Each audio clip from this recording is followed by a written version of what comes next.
Hello friends, तो आज हम देखेंगे एक सुपरहिट जापानीज एनिमे मूवी एरिएटी। ये स्टोरी है कुछ ऐसे छोटे लोगों की जो इंसानों की डेली यूज की आइटम चुरा कर अपना गुजारा करते हैं और इसीलिए इन्हें बोरोअर्स कहा जाता है। तो अगर आपको ये मूवी पसंद आए तो प्लीज हमें लाइक एंड सब्सक्राइब करना ना भूलें। तो मूवी के शुरू में हम एक शो नाम के लड़के को देखते हैं जो कुछ दिनों के लिए अपनी नानी के घर रहने आया है। वहाँ वो एक कैट को पेड़ में कुछ ढूंढते हुए देखता है और अचानक उसकी नजर एक छोटे साइज की लड़की पर पड़ती है जो उससे छुपने की कोशिश कर रही है। शो को अपनी आंखों पर बिल्कुल विश्वास नहीं होता और फिर नानी के बुलाने पर वो वहाँ से चला जाता है। उसके जाते ही वो छोटी लड़की बाहर आती है और कैट से बचते हुए एक वेंट में चली जाती है। आगे हम उसे उसके घर जाते हुए देखते हैं जो फ्लोर के नीचे एक मलबे के ढेर में बना हुआ है। पता चलता है कि इस लड़की का नाम एरिएटी है जो यहाँ अपने पेरेंट्स के साथ रहती है और ये लोग ऊपर रहने वाले इंसानों का सामान चुरा कर अपना गुजारा चलाते हैं। ये सिर्फ वही सामान उठाते हैं जिससे इंसानों को ज्यादा फर्क नहीं पड़ता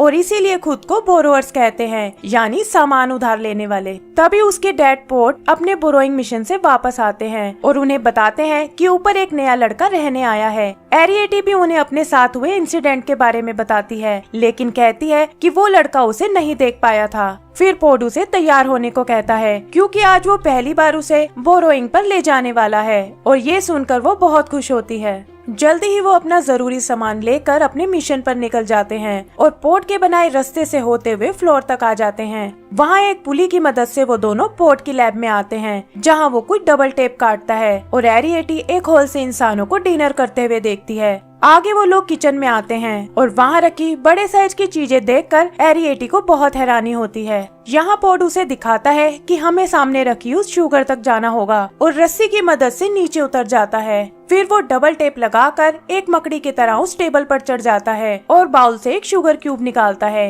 एरिएटी भी नीचे आकर उस क्यूब को अपने बैग में रख लेती है और तभी उसे नीचे गिरी हुई एक पिन दिखाई देती है। उसके डैड उसे कहते हैं कि ये तुम्हारी पहली बोरोइंग है और एरिएटी भी उसे एक तलवार की तरह अपने पास रख लेती है। आगे वो लोग एक छोटे से रूम में आते हैं जो देखने में बिल्कुल उन्हीं के साइज का है और पोर्ट बताता है कि ये इंसानों का बनाया एक डोल हाउस है। डोल हाउस से निकलकर ये लोग एक टिश्यू बॉक्स की तरफ बढ़ते हैं और तभी एरिएटी शो को अपनी ओर घूरते हुए देखती है। वो धीरे से वापस जाने लगते हैं और इसी चक्कर में उनका शुगर क्यूब नीचे गिर जाता है। तभी शो उसे कहता है कि मैं तुम्हें सुबह देख चुका हूँ और मेरी मॉम ने भी बताया था कि इस घर में कुछ छोटे लोग रहते हैं। लेकिन एरिएटी और उसके डैड बिना कुछ बोले वहाँ से चले जाते हैं। एरिएटी अपने डैड से माफी मांगती है और वो उसे आगे से सावधान रहने को कहते हैं। रात को उसे बिल्कुल नींद नहीं आती और वो रिलैक्स करने के लिए घर से बाहर आ जाती है। तभी वो उस लड़के को वेंट के बाहर देखती है और पता चलता है कि वो उसके लिए एक शुगर क्यूब और एक पेपर छोड़कर गया है। एक बार तो वो उन्हें उठा लेती है, लेकिन फिर कुछ सोचकर बिना उन्हें लिए ही वापस चली जाती है।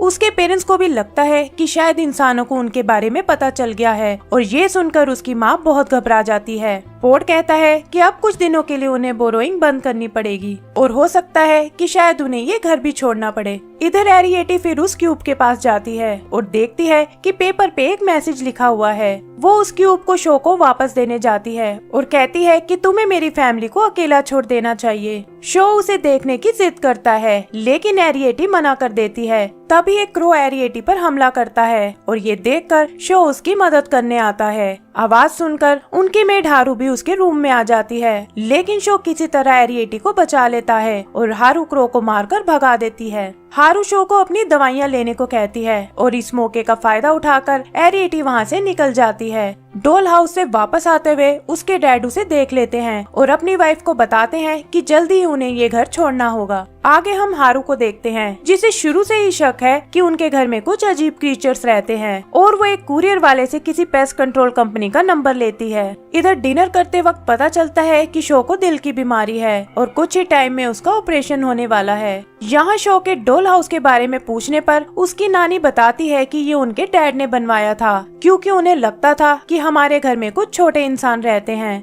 वो चाहते थे कि छोटे लोग इस डॉल हाउस को अपना घर बना लें, लेकिन वहाँ कभी कोई छोटा इंसान नहीं आया। फिर वो उसे डॉल हाउस को अंदर से दिखाती है, जो बिल्कुल एक असली घर जैसा है और किचन में भी जरूरत का सारा सामान है। इधर नीचे पता चलता है कि पोड एक बोरोइंग मिशन में घायल हो गया है और एक स्पिलर नाम का छोटा लड़का उसे घर लेकर आता है।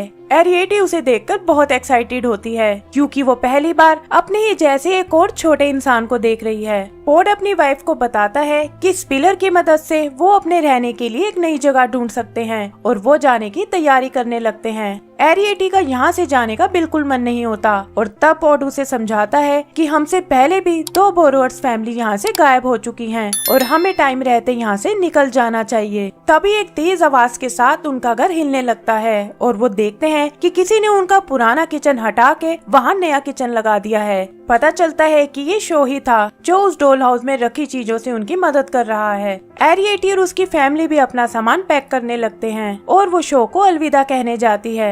शो भी पहली बार उसे अच्छे से देखता है और कहता है कि तुम दुनिया की सबसे खूबसूरत क्रिएशन हो। एरिएटी उसे बताती है कि वो लोग अब यहाँ से जा रहे हैं और शो इसे अपनी गलती मानकर उससे माफी मांगता है। वो कहता है कि मैं तो बस तुम्हें दोस्त बनाना चाहता था और फिर अपनी मेडिकल कंडीशन के बारे में बताता है। इधर हारू को अलमारी के सामने एक क्रोबार टूल मिलता है और जैसे ही वो उसे अंदर रखने लगती है, वहाँ का सारा सामान बाहर गिर जाता है। तभी उसकी नजर फ्लोर पर बने कंपार्टमेंट पर पड़ती है, जिसे उठाने पर उसे अंदर डॉल हाउस वाला किचन और एरिएटी की मॉम नजर आती है। वो हारू को देखकर चिल्लाने लगती है और उसकी आवाज सुनकर एरिएटी उसे चेक करने जाती है। हारू उसकी मॉम को पकड़कर एक जार में बंद कर देती है और उसे स्टोर रूम में दूसरे जार के पीछे छुपा देती है। फिर वो शो को कमरे में लॉक करके पेस्ट कंट्रोल कंपनी को अपने घर आने को कहती है और उन्हें बताती है कि वो इन छोटे इंसानों को जिंदा पकड़ना चाहती है। इधर एरिएटी घर आकर देखती है कि उसकी मॉम वहाँ नहीं है और छत को अपनी जगह से हिला हुआ देखकर वो समझ जाती है कि जरूर किसी इंसान ने उन्हें पकड़ लिया है। वो भागकर शो के रूम में आती है और रोते हुए बताती है कि किसी इंसान ने उसकी मॉम को पकड़ लिया है। शो उसे अपने साथ आने को कहता है, लेकिन देखता है कि उसके रूम का दरवाजा लॉक है और वो खिड़की से दूसरे रूम में जाने की कोशिश करता है। एरिएटी यहाँ अपने साइज का फायदा उठाकर खिड़की को अंदर से खोलती है और वो लोग नीचे हॉल में आ जाते हैं। वहाँ वो हारू को फोन पे बात करते हुए सुनते हैं और समझ जाते हैं कि ये उसी का काम है। वो दोनों एरिएटी के घर आते हैं और कुछ सोचकर शो डॉल हाउस वाले किचन को निकाल लेता है। फिर वो दोनों किचन में आते हैं क्योंकि उन्हें लगता है कि हारू जरूर उसकी मॉम को यहीं लाई होगी और उसे ढूंढने में लग जाते हैं। तभी हारू भी वहाँ आ जाती है और शो को रूम से बाहर देखकर उसे बहुत हैरानी होती है। शो नोटिस करता है कि उसकी नजरें स्टोर रूम की तरफ हैं और वो बहाना बनाता है कि उसे बहुत भूख लगी है। जैसे ही हारू कुछ खाना लेने जाती है, वो इशारे से एरिएटी को स्टोर रूम में जाने को कहता है और वो भी हारू की नजरों से बचते हुए अंदर चली जाती है। वहाँ वो अपनी मॉम को आवाज लगाती है और अपनी बेटी की आवाज सुनकर उसकी माँ भी जोर से चिल्लाती है। जल्दी ही एरिएटी उन्हें ढूंढ लेती है और अपनी पिन की मदद से उन्हें जार से बाहर निकाल लेती है। तभी शो भी वहाँ आ जाता है, जिसे देखकर उसकी मॉम डर जाती है, लेकिन एरिएटी कहती है कि शो से उन्हें कोई खतरा नहीं है।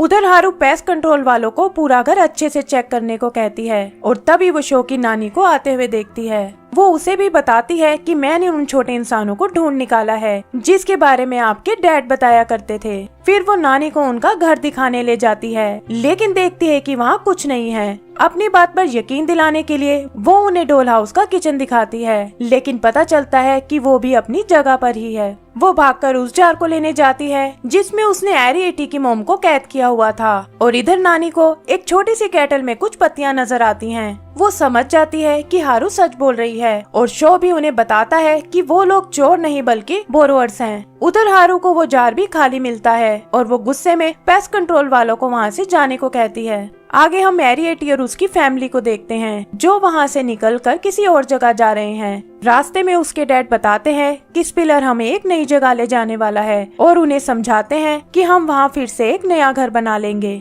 एरिएटी इन सब का जिम्मेदार खुद को मानती है और उदास होकर बाहर बाहर चली जाती है। वहाँ वो शो की कैट को आते हुए देखती है और ऐसा लगता है जैसे वो आंखों ही आंखों में एक दूसरे को कुछ समझा रही हैं। फिर वो कैट भागकर शो के पास जाती है और उसे अपने साथ चलने का इशारा करती है। इधर एरिएटी और उसकी फैमिली स्पिलर से मिलती है, जो एक बड़ी सी कैटल लेकर उनका वेट कर रहा है। वो उसमें बैठने की तैयारी करते हैं और तभी एरिएटी को शो की आवाज सुनाई देती है। वो भागकर उससे मिलने जाती है, जहाँ शो उसे एक शुगर क्यूब गिफ्ट में देता है। एरिएटी भी उसके ऑपरेशन की सक्सेस के लिए विश करती है और गुड लक के लिए उसे अपना हेयर क्लिप देती है। फिर वो उसे अपनी फैमिली को प्रोटेक्ट करने के लिए थैंक्स बोलती है और वहाँ से चली जाती है। एंड सीन में हम उन्हें स्पिलर के साथ आगे बढ़ते हुए देखते हैं, जहाँ एक नई दुनिया उनका वेट कर रही है। और इसी के साथ हमारी मूवी खत्म हो जाती है। तो दोस्तों, अगर आपको ये मूवी पसंद आई हो तो प्लीज हमें लाइक एंड सब्सक्राइब करना ना भूलें। Thank you.